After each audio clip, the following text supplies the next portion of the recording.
Stoveleg Media, igniting conversation.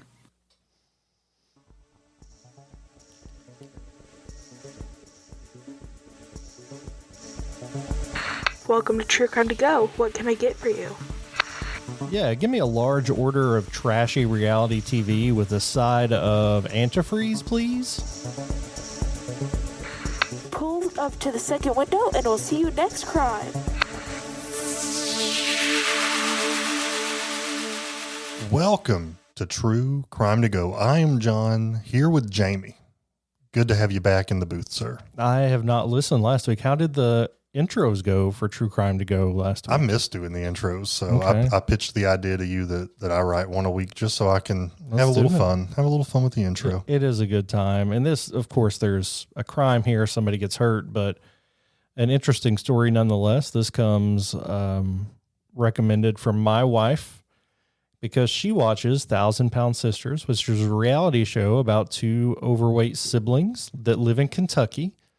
Can I just say their battles with weight loss and grammar?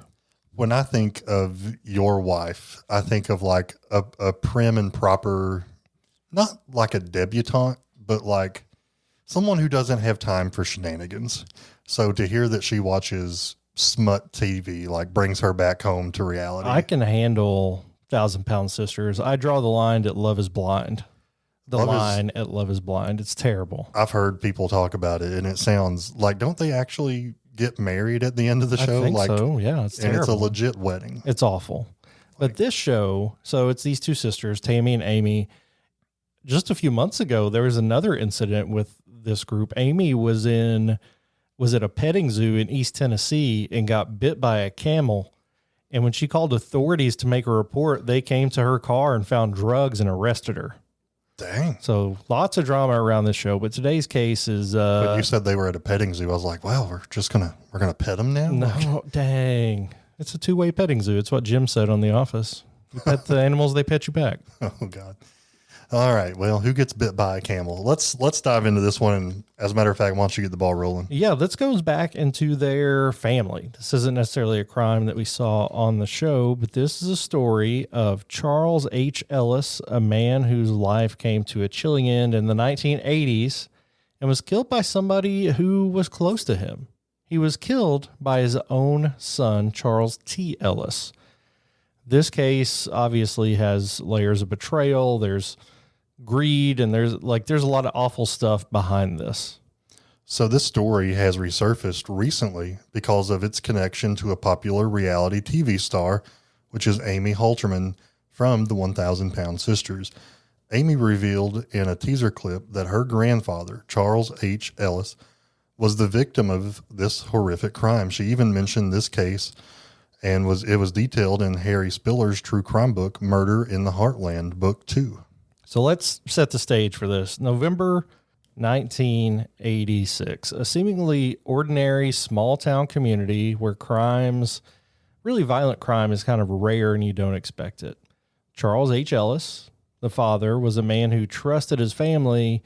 Little did he know somebody had him in their sights. So according to Spiller's book, the elder Charles was poisoned with ethylene glycol, which is a substance commonly found in, like you said, antifreeze. The symptoms of the poisoning are insidious, and at first, his death might have seemed like a tragic accident, but investigators quickly realized that there was more to this story.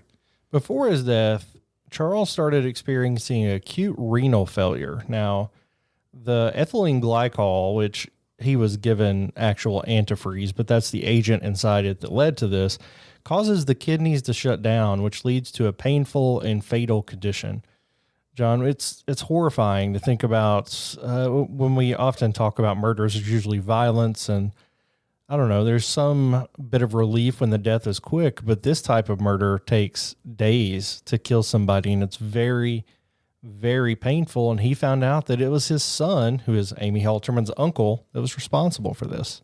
The method was just as cold and as calculated as the motive.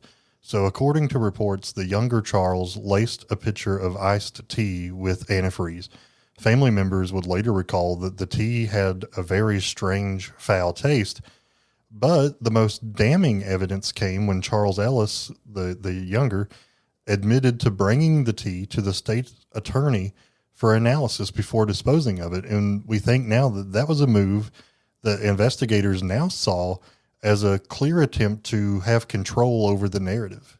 Like, if I'm bringing this in, then it wasn't me. Yeah, I'm innocent. I didn't know that this had anything in it. And I have to assume this is sweet tea, by the way.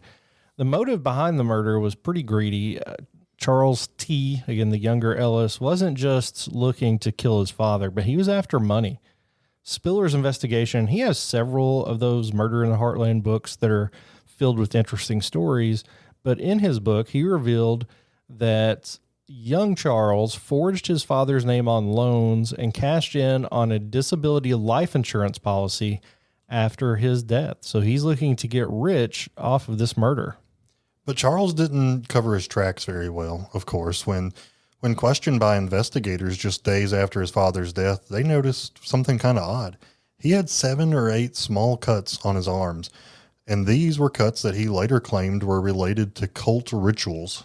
And if you remember, this is late 80s. This is probably right before the Satanic Panic, but maybe in the beginnings of it. So anytime you mentioned occults, rituals, cutting, self-harm in this way, it was it got attention for sure. And then there were discrepancies in his story. They caught him in lie after lie. He was kind of up and down in his behavior. Nothing he said added up. So it was pretty clear pretty quickly that Charles T. Ellis knew what had happened and probably had something to do with it. The last red flag was when he said there should not be an autopsy.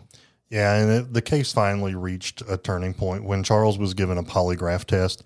And I know you don't love these tests, but this one worked out because during the test, he admitted that he had lost all willpower. And eventually he confessed to poisoning his father. That's the way to do a polygraph test. That's really rare that somebody confesses during a polygraph test. What if you confess and it says you're lying? What does that do? Wow, that's funny. I've never thought of that. Yeah, I bet they say next season on Left on Dead. I bet they say that it was truthful. In January of 87, Charles pled guilty to the murder of his father. He was sentenced to 20 to 40 years in prison. But even with that justice served, the family was left to grapple with the shocking betrayal of what happened in their family. All families have secrets, but when those secrets result in death, that's when your stomach starts to turn because of it. Amy Halterman's recent comments have brought this dark chapter back into the spotlight. She casually mentioned the crime in a clip from her show, saying that her uncle fed her grandfather antifreeze. And it's clear that this family has a history and it still lingers in the background of their lives. I mean, like you said, we all have interesting families, I'm sure, but as far as I know, no one has poisoned each other, but maybe I'm just not aware of it yet. Yeah, you may be right. And it's fascinating to find these things out about your family and to look back on them and how it may have impacted your family long term. We get cases from all different places. Somebody asked me the other day, where do you come up with your material? And it's literally everywhere. But I think my wife watching reality TV is a new one. Well, have her just make some notes, mental notes, if she hears another crime mentioned on, Love is Blind or whatever. Usually she makes notes by saying them out loud and expecting I remember them. So there it is. It's not very strong. Queen Angie. That's not a strong tactic there. I don't have a great memory, but I did find this interesting enough to bring up. And maybe once more details come out, we can talk about that big camel bite. Yeah, that one really threw me. I wasn't expecting that. There you go. This has been a crime story in 10 minutes or less. Would you like crime with that?